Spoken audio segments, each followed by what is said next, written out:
Yeah, Okay, we're I'll already be going on to it the live. backstage. Yeah, once Cats, comes in, you can just get started. Okay. I think we Okay, should then. probably Good luck, guys. we can probably start without Kat. She'll join when she joins. Awesome, awesome. Please go ahead. Adi, Awesome. bring me to the backstage. Cool. Awesome. Well, welcome this great panel. You might have caught us catching up a little bit. That's been fantastic, and thank you, DEF CON. We're really excited to be here.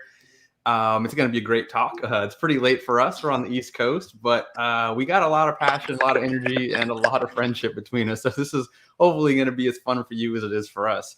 My name is Jamie Williams. I am the one of the leads for MITRE Attack Evaluations.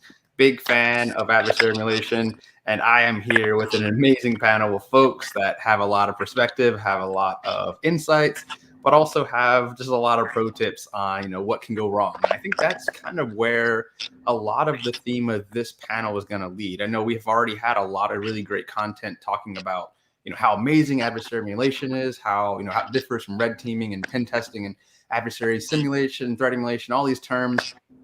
But what we wanted to come at this from a little bit of a different angle, really talking about from our experiences, we were obviously deep in adversary emulation. We do it every day. We're big fans. You've heard that from us. And from this perspective, one of the things, we really kind of, struggle with and challenges at times is, a lot of folks in the community, ourselves included, and we got a cat. Awesome. But a lot of folks in the community, they recognize the power and the potential, like Dave Kennedy said earlier, of adversary emulation. It's, an emerging, budding thing that's really going to change the way we, perform, security operations and actually secure our systems. But unfortunately, for a lot of folks, it's a nice in theory concept. It's something sounds cool, really neat, but not necessarily something that they're actually implementing day to day. So, this panel, I thought it'd be a little different and a little funky magic here. We're going to talk about some of those roadblocks and some of those bottlenecks where, that really separates you, understanding adversary emulation versus you actually doing it. So we got a lot of really great perspectives here. So before I go any further, definitely wanted to go around the horn and do some introductions. And I'll use our actual organization, at least on my side, to kind of pick how we do this. I'll start in the top left for me, Frank Duff. Good evening. And just tell us a little about yourself. And, one interesting fact I think we should all drop is, what's your favorite thing about adversary emulation? Wow, that's a loaded question right off the bat. So I'm Frank Duff. I'm the lead for the Attack Evaluations program. I come from much different background, eventually found my way into the blue world, and then all my blue team left me, and I was left with a bunch of red teamers. So I took on this mantle of leading a red team, and so it's been great getting to work with a lot of people on this call and drink with the other ones. So it's been a great ride. I think to that point, right, I think one of the greatest things about adversary emulation, which is a little bit about the offensive community in general, is like how open everyone is, right? It's very much a team sport. And like, I mean, you look across this call and there's a lot of diverse backgrounds. And yet here we all are, and it's very much let's work together to advance the community. And I think adversary emulation specifically has really driven that offensive testing community to that, like, let's work together for the greater good kind of passion. So that's my favorite. My favorite thing about adversary emulation is seeing the cows on your backgrounds when we take calls. But great, thanks for joining us, Frank. I will flip over to Kat. How goes it? And same prompt. What's your favorite thing about adversary emulation? It goes well. Okay. Get to see Vegas background here of like the hotel at DEF CON. But no, my favorite thing about adversary emulation, honestly, is, I mean, I'll be the super one lame to say that I just think it's really cool, like in general. When I got out of the military, I was really searching for a purpose. Like I loved being in the military and like having that purpose and doing something that I felt made a difference.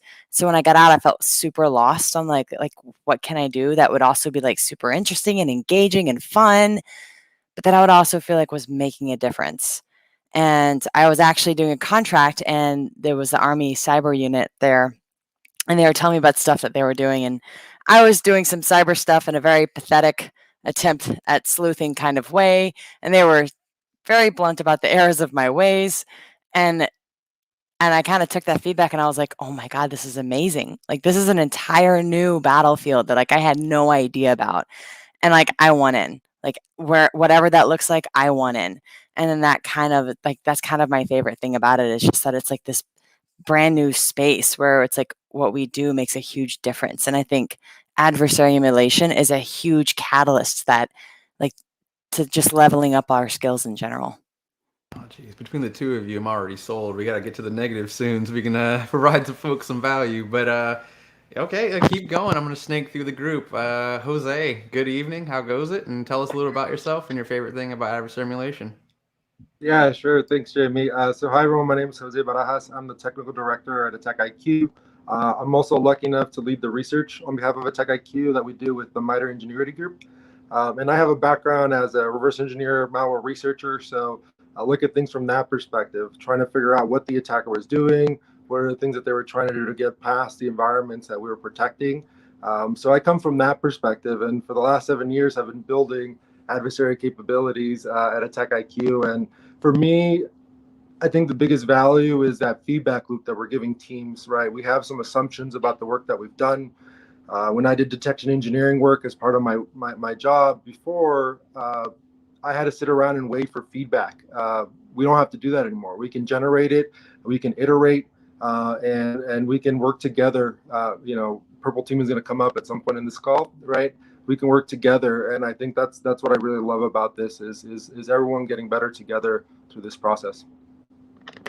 And yeah, I was just watching your talk the other day. Was the MITRE Attack Dirty Dozen? That's fantastic content. So really honored for you to be here with us. Thank you.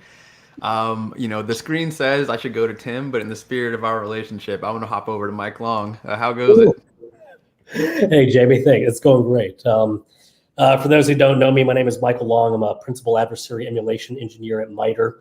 And I can say I've had the privilege of working with directly with 5 out of 6 of these members on this panel. So really happy to be here with everybody. Favorite thing about adversary emulation, I think it's really understanding how adversary TTPs work and then implementing those TTPs to improve cybersecurity.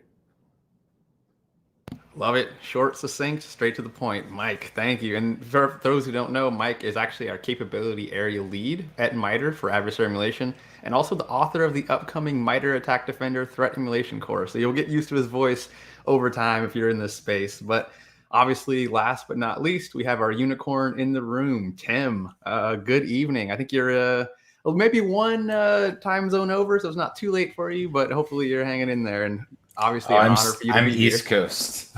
East. Never mind. Yeah. Well, that's okay. Thanks for having me on the panel. As Jamie mentioned, Tim Schultz. I'm the adversary emulation lead here at Scythe. And let's see, my favorite thing about adversary emulation is probably the collaborative nature and in essence, Jose talked a little bit about this, but to tie everything that everyone said is the sort of peeling back the curtain of how security testing is being done, because something that I think has red teaming for a while was sort of shrouded in mystery. It was this small group of people that had this elite group of skills, or that was sort of at least the vibe. And so with adversary emulation, it ties to real data, it ties to real things adversaries are doing, and it allows us as security testers to really give defenders like actionable things to work on and real data behind it. It's a beautiful perspective. And I think, I'm just going to close it out. I finished my water, so I'm ready to party, but just going to close it out. My favorite thing is exactly kind of the capturing everything you all said was, I come from an Intel offensive background, was blessed to be kind of tutored and mentored by some great people at MITRE about adversary emulation, been doing it for a couple of years. But really, for me, adversary emulation has just opened up so many doors in terms of, working on different things, coming from, offensive and, Intel stuff, being involved in purple teams, being involved in threat hunting, being involved in detection and engineering. All of that really came through the conduit of adversary emulation. So I think we all are big fans, but most importantly tonight, I think our big goal is to kind of start talking about, why isn't this everywhere? What challenges have we run into, And most importantly, how can we, subvert or overcome those challenges? I was thinking, do we want to go defensive Asian or do we want to do Privest there? But dealer's choice. So another big thing, just wanted to throw this out there. Healthy disagreements are welcome. I am very excited because I'm sure at least one of you is going to change my mind on something tonight. But without further ado, let's dive in. So, we kind of brainstormed a couple reasons and couple roadblocks that we typically run into. So I'll throw in some topics. And, for those of, people who haven't followed the title of our talk, it is titled, Is Adversary Emulation Too Blank for You? And I figured a good structure for this conversation will be, filling that blank. And then let's go around and just talk, where have you experienced pain points with those, particular, bottlenecks, and how have you overcome? Any advice you can share with anyone who's listening, or myself or the rest of the panel? Because I'm sure, like I said before, I'm going to learn a bunch tonight from the rest of you. So looking forward to, anything you can share. But, without further ado, let's dive into the first topic. These are going to kind of cascade on each other, so hopefully it makes sense in the end. Otherwise, stop watching the video now. I apologize in advance. But so first one we'll hit up is adversary emulation too much? Is it too much for you? Is it something that you maybe don't need? I've seen some really strong arguments on Twitter and in person for, pen testing gets a lot of outputs, red teaming gets a lot of outputs.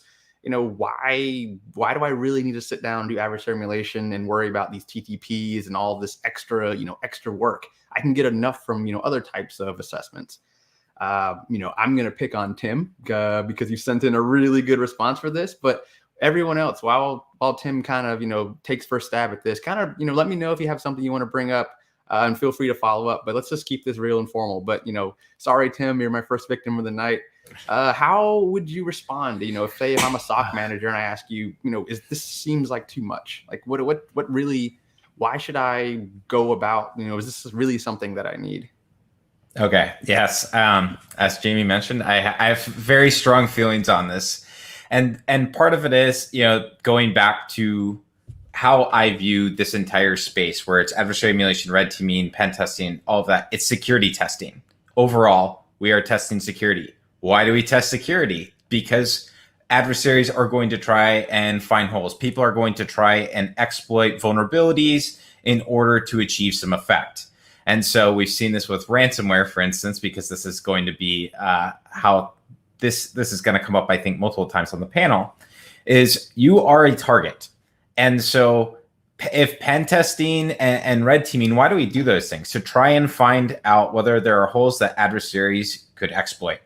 By doing adversary emulation, you're going to be able to tailor your tests to specific adversaries that ideally are targeting you in your industry. Every SOC, every team has a budget. And so trying to allocate resources and figure out exactly what you need to do, that is adversary emulation in a nutshell, is being able to assign those resources in a way that's effective and is something that's going to essentially buy you the biggest return on your investment in security. And so I think overall, that is why adversary emulation, it is never too much. You should get started if you haven't, because if you're just doing tests without some deliberate reason for it, then you're essentially, you're probably going to get compromised because you aren't targeting exactly what you need to. That makes a lot of sense. And one thing I kind of wanted to pick at there, and I know there's been other panels that kind of touched on this, but Mike Long, you come from a very traditional, red teaming background, and very often I've seen you have to go into a room and explain the difference between the different types of assessments. How do you, what really is capturing everything Tim just said, how do you really poke someone to take that extra leap from, just below what we would call adversary emulation and, all the nuance that goes into it? And how do you make them make that last step or actually sell them that, this is really, kind of worth your time? Well, typically, one of the things I'll ask network owners is, how do they know that their pen tests and red teams are representative of real world threats? Are they emulating threats that are relevant to that organization? Are they emulating TTPs that are also of salient interest to that organization? In many cases, they don't really know. And unfortunately, a lot of organizations kind of fall victim to just traditional pen testing, where from the pen tester's perspective, they're just trying to get the job done as fast as they can because they probably got a large backlog of other tests that they need to get to. And it's really the organizations that are receiving these tests that are receiving, I guess, substandard value. You figure traditional pen tests and red teaming oftentimes they kind of skew in favor of executing those initial access TTPs.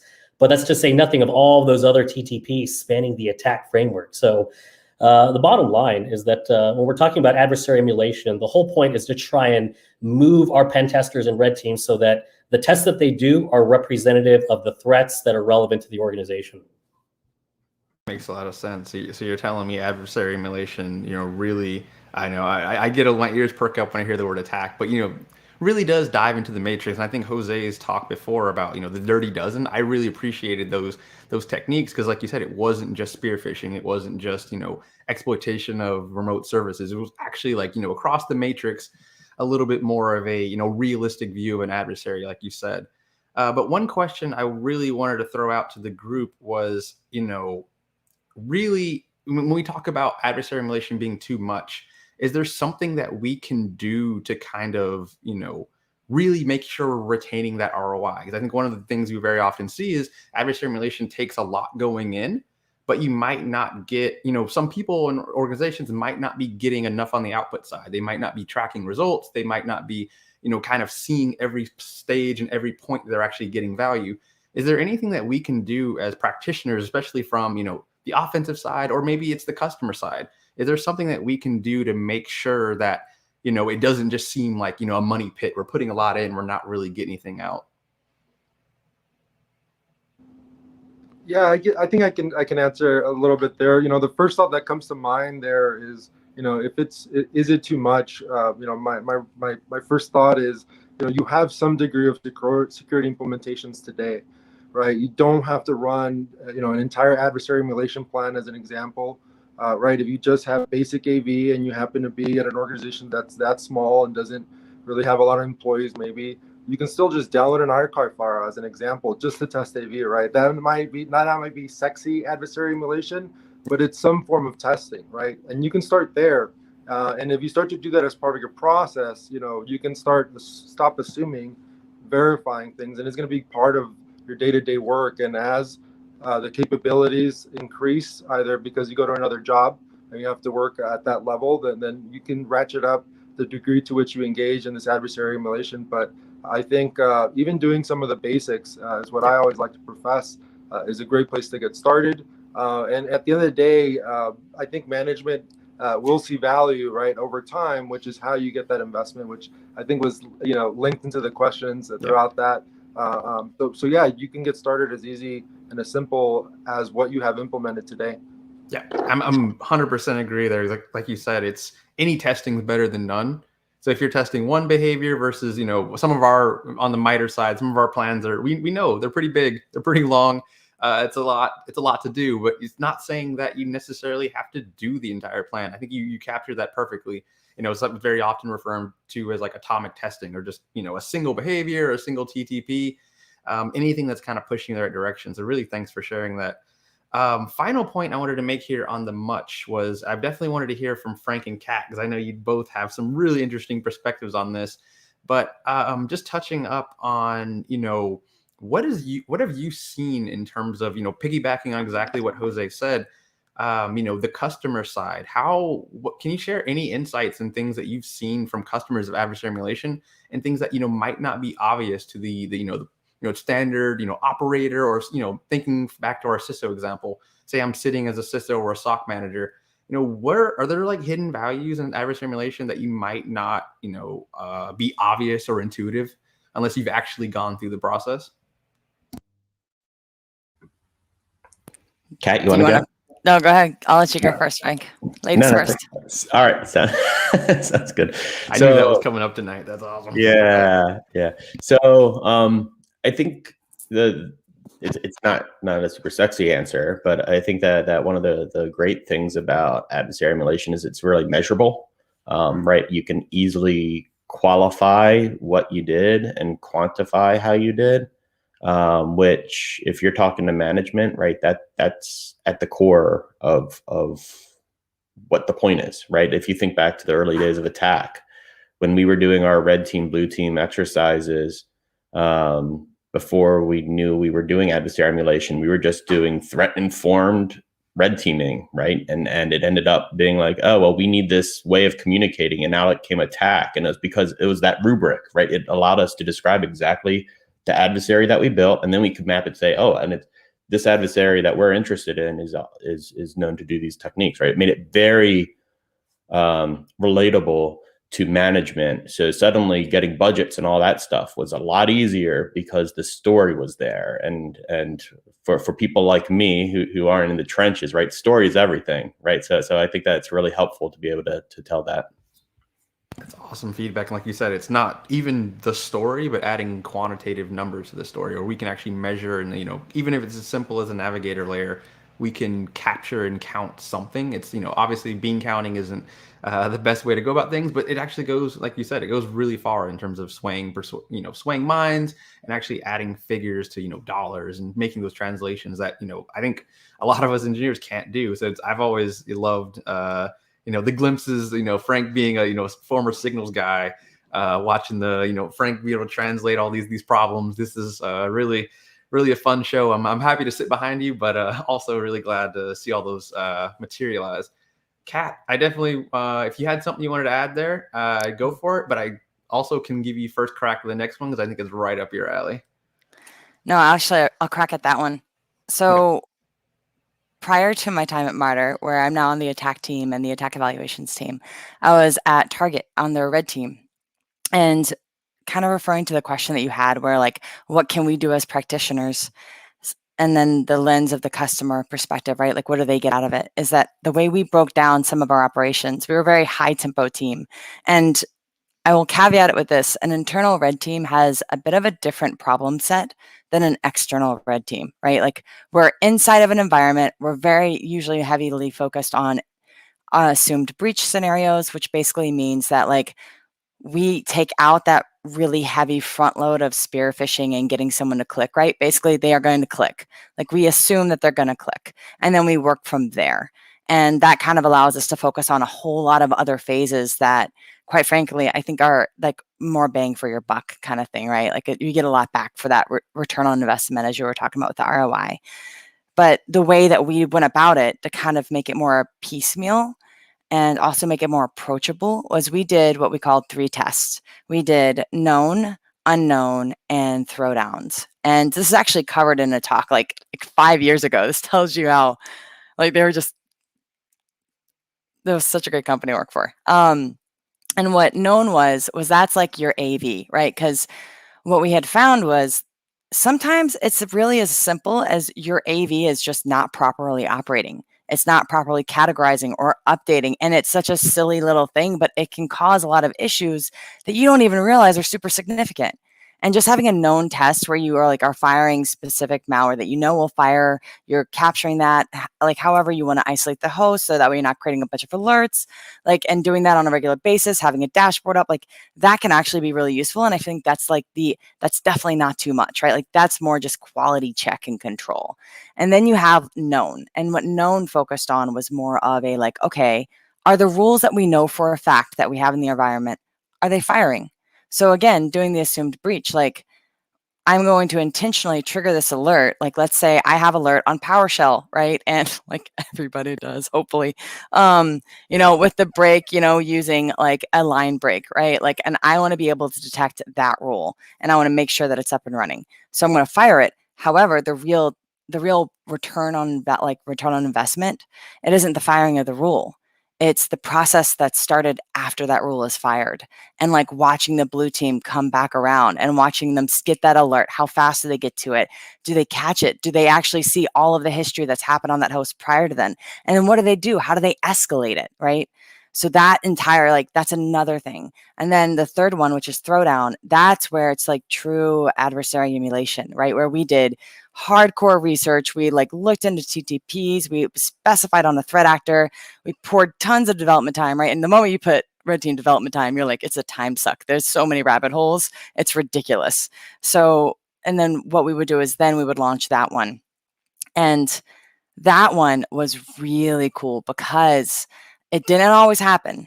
A lot of times, a lot of the return on investment was just understanding our gaps, understanding like how much we thought we would capture and we didn't. But the biggest return was watching a war room get spun up because they thought it was legitimate. They thought we were truly compromised by this actor. And that was when we actually got to see this is what it really looks like when we're super like scared. We act different when we're scared. We just do, and I think that's probably the one thing that adversary emulation really provides. It provides this place where you can fail fast and it's okay, because the goal is to learn how to do better next time. So it's an investment in your people. That's really magical. Like, I love what you just said about we think the technologies, we're thinking analytics, we're thinking sensors, but there's also the people and the processes. So that's phenomenal. Thank you so much. And I think that's, circling, I think we're going to close the book on that one. I think we said, we had some really great points there, concluding with, you really are investing back in your organization with adversary emulation beyond just the scope of, like Kat just said, the technology is really a holistic, investment into your SOC. That's phenomenal. So circling back to our next one, I think this is something that a lot of us have really resonated with in terms of, all of us started with, not doing adversary emulation. This isn't a thing that, is taught in elementary school. We've all, been beginners. We've had that learning curve. But, if I was to ask, adversary emulation is just too hard. It takes a lot, exactly as we talked about, it takes a lot of skills. It's not just, malware development, which in itself is a nightmare. There's development, there's the CTI element, there's the, it keeps going and going, talk about automation, making something that's repeatable, even if it's not automated, like Frank mentioned earlier with attack evaluations, that's the level of granular documentation where we're going, TTP to TTP to TTP and building out, just pages and pages of paper, even to the point where, one of the biggest challenges I've actually personally ran into at adversary emulation was learning about attribution. Normally we do an adversary emulation plan about a particular group. Well, can of worms, pick a Carbonac, pick a Pin 7, pick a Wizard Spider. It's a bit of a funky ride trying to figure out how to scope a group down to that. So I didn't want to call out anyone in particular because I wanted to see if this kind of, hit home for someone initially. But what are your thoughts on, how to respond to, just adversary emulation just being too hard? I just don't have the skills for this. I think I'll weigh in. The difficulty of adversary emulation is something that I kind of live on a daily basis. The way I would describe it is it's very much a spectrum of difficulty. On the extreme end, you basically have custom development of adversary scenarios and content, such as what you see in our MITRE attack evaluations. On the other end, the easier end of the spectrum, you can basically use existing capabilities. Like really easy capabilities include Atomic Red Team, where you're basically just running atomic TTP style tests. If you Google for adversary emulation plans, you can find MITRE's APT3 plan, which is largely copy and paste scenarios. And then you've got content in between. You've got Caldera, which has abilities to ingest and automatically execute adversary emulation plans. And of course, you got the commercial solutions that my colleagues Tim and Jose could talk about. So there's all these capabilities that are out there. And it's really a matter of just picking the one that is kind of aligned with your available resources and the goals of your organization.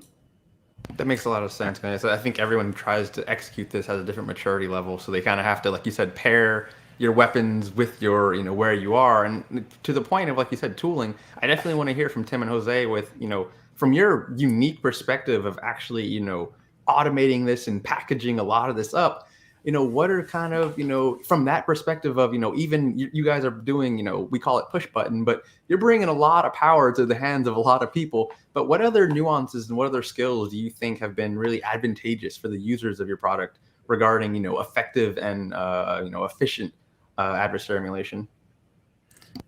So I think one of the things I want to sort of tack on and work with what Kat mentioned earlier, because part of in addition to the technical challenges, I think one of the most difficult challenges that I've seen with new organizations with adversary emulation is accepting the assume breach mindset, because this requires a different type of thinking from folks that have, especially as you've been, if you're a defender, you potentially have your network, right? This is something that you've spent a lot of time, effort, energy people, blood, sweat, and tears to put together, and then to say, all right, well, we're going to start by assuming an adversary's already gotten in, right? Somebody did click, somebody did these things. There was, a 0 day. This is 2021.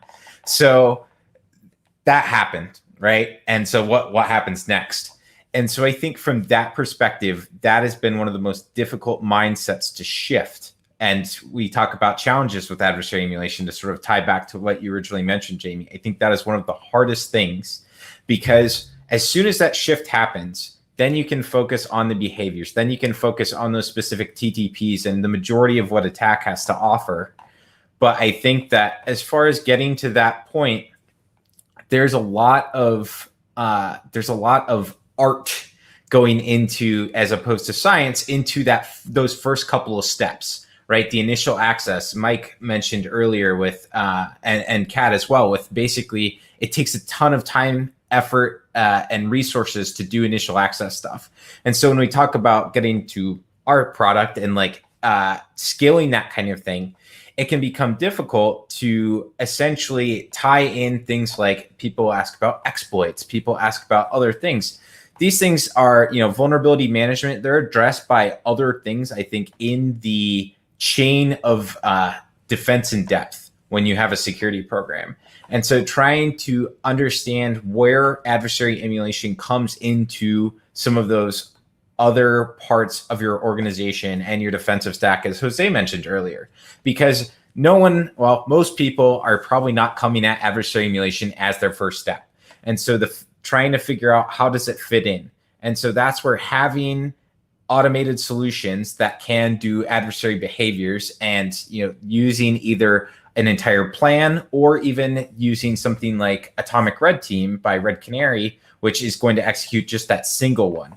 So I think the scaling part that's really difficult is just figuring out how you're able to use those results. Because if you can't figure out how to use one thing, it's going to be difficult to use 20 or 30 or 40. And so that's where understanding how you're going to use the information you've gathered to affect change in your organization, I think is one of the major things. I think that's a beautiful comment too, because like you said, it's like my analogy earlier, it's the weapon in your hand, but it's not, you can't overlearn your weapon. It's the philosophy. So to the point where, I'm equally potent with a sword and a hammer or a stick or a teddy bear. It's all about, understanding what I'm doing and why I'm doing. That's awesome. But also, Kat, we're definitely going to get It Will Be Clicked printed on shirts. That is phenomenal. But Jose, I think you were going to weigh in on that. And I definitely want to touch up, see where you kind of fall here, because I know the Academy has been doing a lot of what we're talking about now is, not just providing the tool, but, the mindset and how powerful that is. So, what are your kind of thoughts here? Yeah, my feedback to everyone is, communication is key. I found, and some of the folks that I work with, I ended up talking to the architects that manage all of AWS, right? That's an example where a lot of times us as a SOC don't actually have direct control of everything. We might define certain things, but an entirely different group might manage it. So I think communicating with these groups, getting them in the loop early, and if we're going back to those architects, when I actually explain them what we do, what it actually accomplishes, their feedback was, well, we architected this thing. We want to make sure it delivers the value that we architected. So they were on board with actually working with us, right? Working with the team that I was working with directly. And I think that communication is key for us as we're engaging, trying to introduce this concept to work with those stakeholders, because sometimes they're the ones that actually have all the control. And by doing so, and you called, our solutions push button, that's exactly why we want to provide that capability. As a SOC, I like to say all the time, identifies all known, behaviors that the firewall should prevent. Let's hand that off to IT. So every time there's a change control across the organization, they can run that test. And as a SOC, we can continuously get that feedback. And if for whatever reason that change control just created a problem, that's when we engage. That's when we figure out what led us here, and let's make sure it doesn't happen again. So I think that's communication is key with the folks, and it's been really interesting seeing the type of response you get, right, when you start to loop people in, and that this construct of working together between the red team and the blue team applies with other parts of your organization as well. Yeah, absolutely. And like you said, you mentioned change control, and I got like a chill down my back. That's such a hard problem that like, I don't know. I think, like you said, I think it's organization to organization. It's just that you have to bake that into the, like Kat said earlier, the people and the processes. Because I mean, if there was an easy solution to that, it would have already been fixed. So yeah, phenomenal thought. And I think, Tim, you're weighing in. Well, one sec. I just wanted to, something Jose said. I know I've had conversations with Kat before that were exactly on this line. For those of you who don't know, Kat has done basically everything under the sun.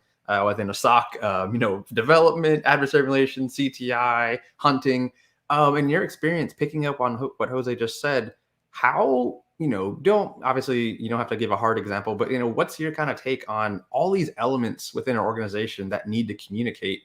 How do we get that done, especially with a theme of adversary emulation where it very often could come in as this is, we're not responding to a real threat. Exactly, you said earlier, like we have real things going on. This is an exercise, this is an assessment.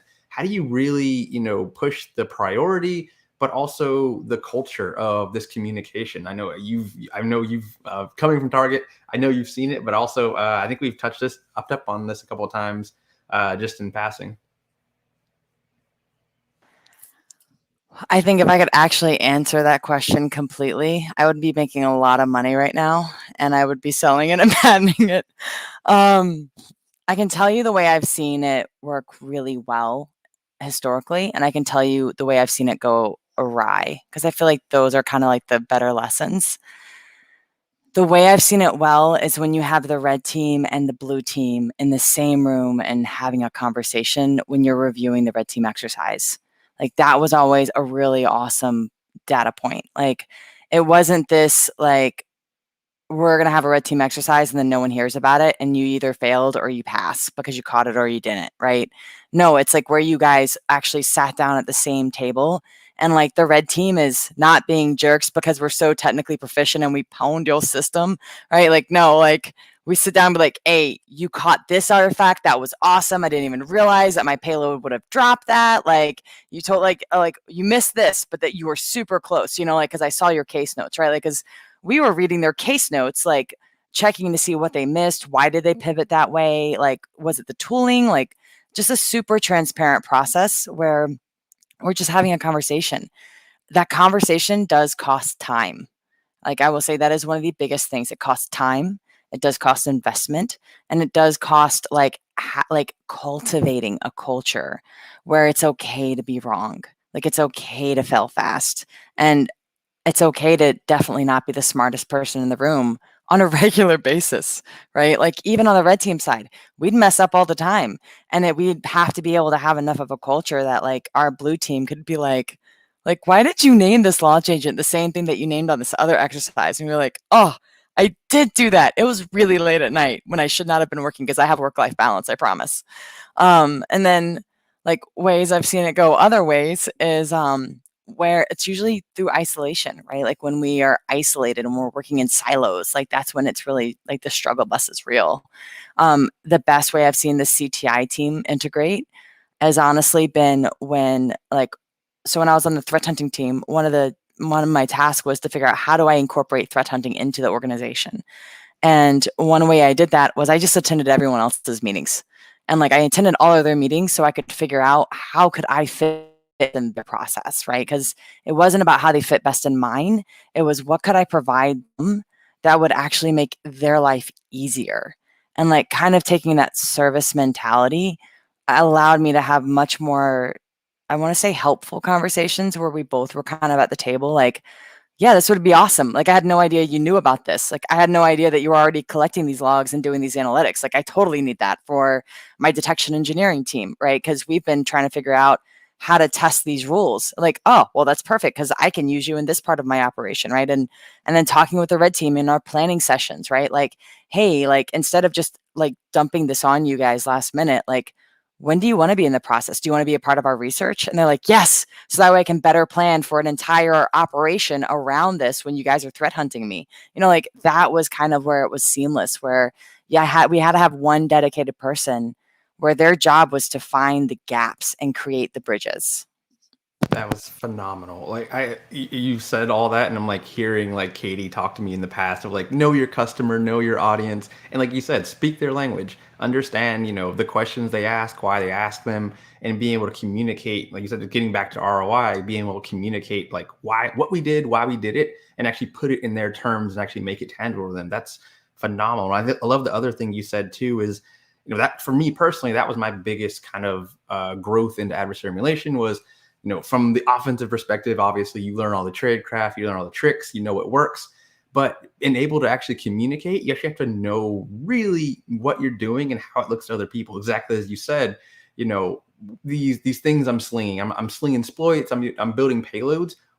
How does that look to a blue like a blue teamer? Like exactly you said, like, are they looking at file names? Are they looking at processes names? Are they looking at hashes? Really putting on that secondary lens so that you show up in a room, even if you have all good intentions, the questions they're going to ask, what to say. Phenomenal. Thank you so much, Kat. And Frank, I know this one is near to dear into your heart, being the aggregator of so many powerful adversary emulation teams.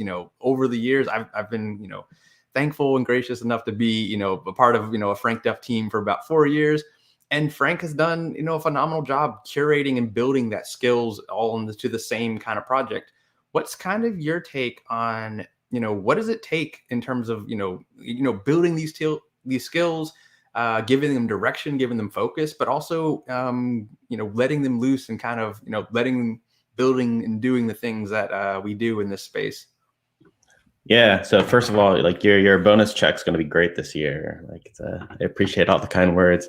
No, so for me, I think like the first thing comes to the realization that, going back to the original question of, is it too hard? Right. I think we would be denying it if we didn't think that it is hard, right? Like it does require a lot of expertise in a lot of different fields. So right, to the best adversary emulation engineers I see, especially in this world where we blend that often with purple teaming, it's the people that have CTI, that have blue and red. Like, how many people in industry get to experience all those things? It's not very many, which is why they're in so much demand. And I think from my experience, the best way to do this is to foster rotations, right? Let people experience new things, try new things. Yeah, they have their core day job, which is that where they're that all-star, but reward your all-stars with getting to do other things, right? Like you getting to not just be my red teamer, but also learn so much about blue that you want to go and continue that on. And so I think just diversity and exposure is a core element. One of the things that I probably don't do enough, but definitely admire, especially with this panel here, if you look across the board between what Scythe does, what TAC-IQ does, what Mike Long and the MITRE Attack Defender is doing, right? There's so much training too, especially in this community. So while it is really hard, there's more and more resources that are coming to available or becoming available, whether it's with training or whether it's with tools or whether it's just open forum that really help kind of bring up the masses. So yeah, you might be just that one blue teamer responsible for your SOC that doesn't have a red team, but you can do stuff because there's tools available, because you can go learn from all these organizations. And I think it says a lot, right? That all of us are here talking about this problem of how hard things are. And yet we're all trying to do our part to give back to the community. It's not about just go off and be elite and take over the network or whatever, right? It's about giving back. And that's what really is, again, the great part about this community. So give people a chance to shine and give people a chance to learn, I guess. Cross-pollination, gotta love it. I think we're coming on time here, but I think we do have time for one more topic. And this is one I know I typed this up. I was thinking about it. I don't really have a good answer for it. It's something, I know Mike and I have, had this battle a couple of times. Tim, you as well. Actually, probably all of us. The feedback that adversary emulation is just too slow. Exactly as everyone just said, there's communication, which takes a lot of time getting ready for. There's training. Even if you're doing, tools and push button, I have to, try all these things. I have to test them. I have to, learn. I can't just go and deploy this in my environment. it's a much different paradigm than traditional, show up, hacky hack, learn, move on. Adversary emulation does have a bit of a baggage, for better or worse, with the planning, which, I will never not plan an adversary emulation engagement. We take it maybe a little bit too far. I mean, with the plans, we go a little verbose and give you background on the adversary and all this stuff. Super helpful for us. But, open question to the group. What are your kind of thoughts on adversary emulation being slow? Is it worth it? Are there things that we can do to speed it up? What kind of any hot takes here? Sure. As far as too slow as compared to what, right? And so I say that, because if we're looking at the difference between like red teaming, pen testing, some of the other ways that you are doing security testing, it is slower. But the challenge here and the actual time and metric for time that I think is important is change management. Because how quickly is your blue team able to take the results of a red team or a pen test team's report, which is oftentimes weeks, months after the testing has been done, and actually integrate it, right? And so it's not actually slower when it comes down and you measure that metric, because you can have a adversary emulation or a purple team, and you can essentially have these things that have a turnaround time in days to weeks, as opposed to months, maybe years, in some of the worst cases that I've unfortunately seen. But that's the thing, that's where it is deliberate. You are choosing things, you are planning things, but because you are choosing test cases that are hopefully the most important thing to you, you being an organization at this time, is going to have the biggest impact when that change is able to be made. That's tough to follow up. Any takers? Thank you, Tim. That was, yeah. I can't really. I completely agree with Tim's perspective. I'll share a different perspective. Mine is more technically oriented for those red teamers, those engineers that are actually conducting the adversary emulation activities. One of the things I'll suggest is, to the extent possible, try to build off of existing frameworks and capabilities. To kind of give you some examples, our round 3 attack evaluations was emulating Carbonac and Fin7. We built a lot of those scenarios on top of the Metasploit framework. For our APT29 emulation, we built a lot of that on top of Poch, C2, and Puppy Rat. So there's all these different frameworks that are out there. And really, it's a matter of just, finding one of those frameworks that you're familiar with. Like if you're really good at Ruby, Metasploit's a good choice. You're really good at Python, maybe Puppy Rat's a good choice. Pick a framework that's kind of aligned with your skills, and that should reduce the overall time it takes you to kind of build new capabilities into that framework. Yeah, big fan of exactly as you said in this community, not just with the tooling, but sharing, wisdom. I think, like you said, with the training, I don't know hard numbers on top of my head. I guess 99% of the stuff I get adversary emulation based is just people sharing great ideas in the community. So yeah, that's a really amazing take, Mike. Jose, you mentioned this earlier. And I know from your perspective, I've seen you do some pretty amazing sharing in this community. Are there any like lessons learned in terms of, distributing? I know, Tim, you might be able to touch on this as well. Distributing this content, is there any, tips, tricks, gotchas that, someone who, exactly as Mike said, maybe they downloaded Metasploit, they downloaded some tool, they put together some content. What's next steps? Any major pro tips you can share? Yeah, I think one of the things I keep hearing echoed here is that, right, this is hard, and I think that's kind of the whole point of the talk today. But I think I kind of want to confirm that, and by saying that is that this is going to be a learning process for you. It is hard, right? It's going to take a lot of work to maybe run things to start, right? Whether it's very simple or very complex. And to Tim's point, that change control. What's going to matter most is mean time to remediation as we're deploying things, that are ephemeral, more and more cloud every day, as an example. So I think that's the feedback I have is, get your hands dirty and learn. And you're going to learn part of the process. You don't have to learn everything in the key area today. Maybe at this point, maybe it's power. I think you're cutting out just a little bit, Jose, but I was able to piece together enough of what you're saying. It's not going to be easy, but I guarantee. I think I got that. It's get your hands dirty. It's not, can't do everything at once, make small iterative steps. And I think that's, the way we've developed these plans, at least on the MITRE side, it may seem like a lot. You'd be surprised how slow a lot of, like exactly to Tim's point, how slow those are built, because we do, there's so much nuance in every little bit as we go across this like chain. So it seems like a lot because we release it all at once, but exactly what Jose was saying. There's a lot of iteration. There's a lot of, let's dive in. Let's get this one TTP, this one technique, this one step. Let's get it right, test it, validate it that actually works. It's producing the telemetry we want, and then we'll move on to the next one. But something I wanted to touch upon is I know Frank and Kat, you've recently felt this pretty real about the slowness of adversary emulation, even if it's as simple as picking the adversary. That in itself is a can of worms.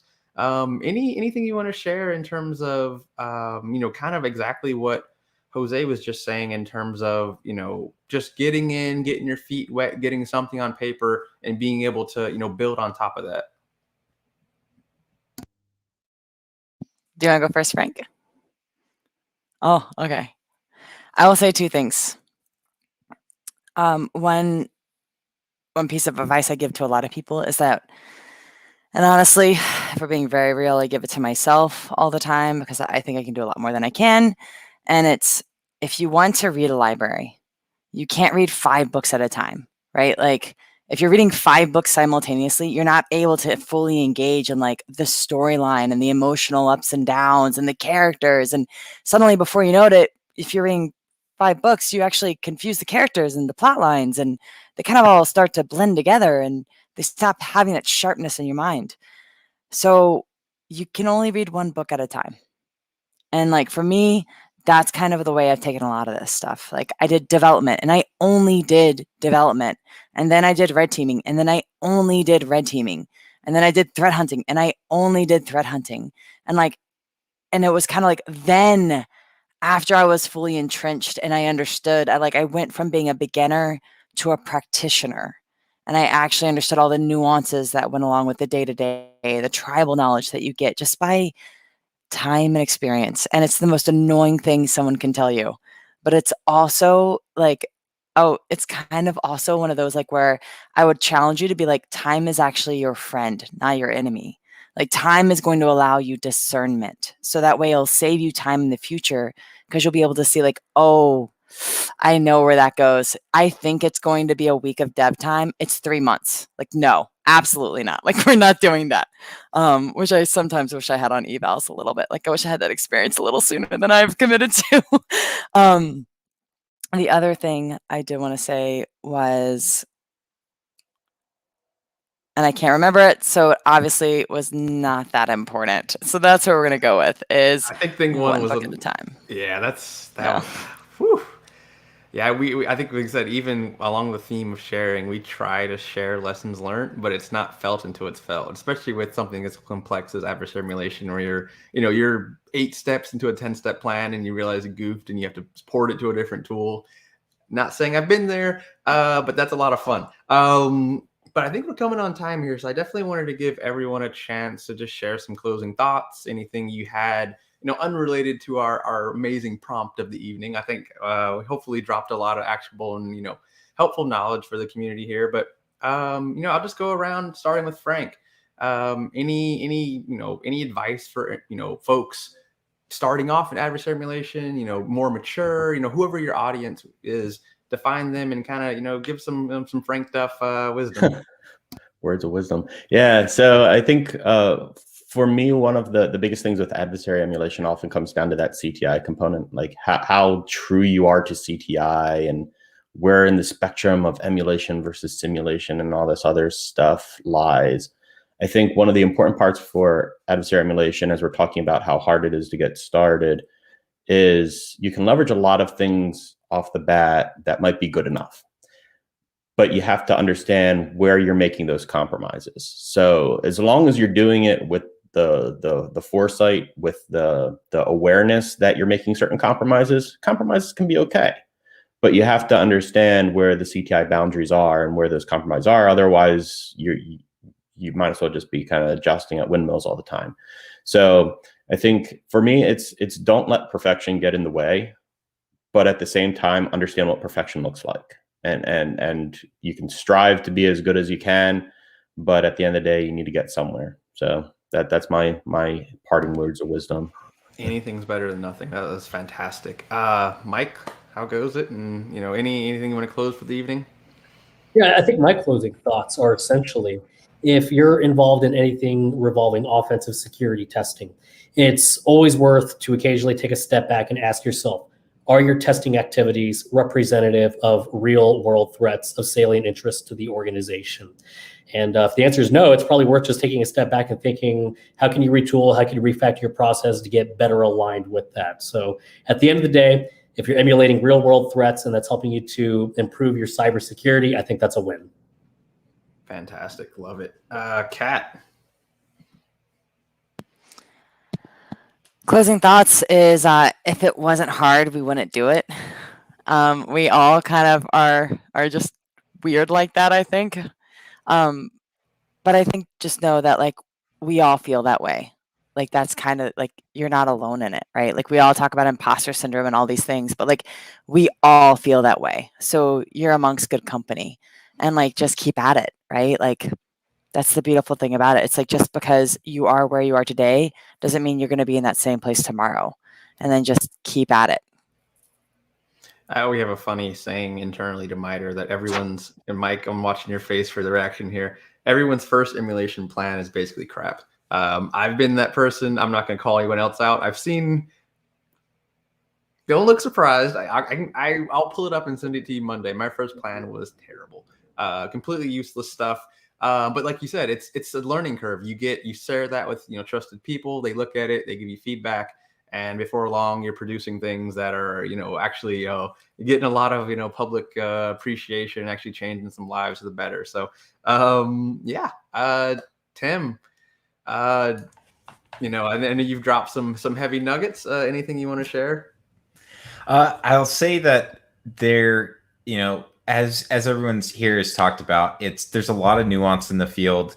I think the important thing though is that you can get started. There are resources out there. Everyone on this panel, including Jose, has each company, whether it's MITRE, MITRE-Engenuity, Attack IQ, Scythe, all has resources, whether it's the academies, whether it's Purple Team workshops, whether it's adversary emulation plans. Those things exist and they're out there. And so this is where I'll draw, a comparison to one of my hobbies and stuff, where like in painting, you have people that do master studies. And so people will go and look at these really famous paintings and try and recreate them as closely as possible, essentially, to try and understand that process that they went through and exactly why they made the decisions they made to, put the certain color there or use this certain, brush stroke. And so when it comes down to the adversary emulation plans and all of this expertise that's already out there in the community, if you want to really learn, go beyond just using it. Go beyond understanding why those choices have made. I'll give a call out to the plans you all release because they're heavily documented. They cite specific cyber threat intelligence. I mean, those are the plans that I think, because you all take so long, they are essentially the master study. They're the ones that people should aspire to, because not everyone's going to have 5 months or 6 months or 8 months or however long it takes to build these plans. You have a much shorter amount of time when it is not just research. But I think that's where we need to hold ourselves to that high standard when we can, and understand how can we take those decisions that you've made and add those into our process. So that'll be my, I believe in you and that you can learn. So there's a lot of great stuff out there. Use it. I think we're coming on time here, but thank you. I just want to thank the panel again, and obviously thank DEF CON for hosting us. It's Sunday morning here on the East Coast, so I'm going to grab some Z's, and hopefully everyone's kids, you didn't wake them up. Thank you for sharing all the wisdom, perspectives, and insights. We will be hopping over to the Discord for Q&A, but just wanted to, be humbly thank the group for everything you shared tonight. A lot of transparency, a lot of awesome perspectives, and, party on, and I'll see you on another day.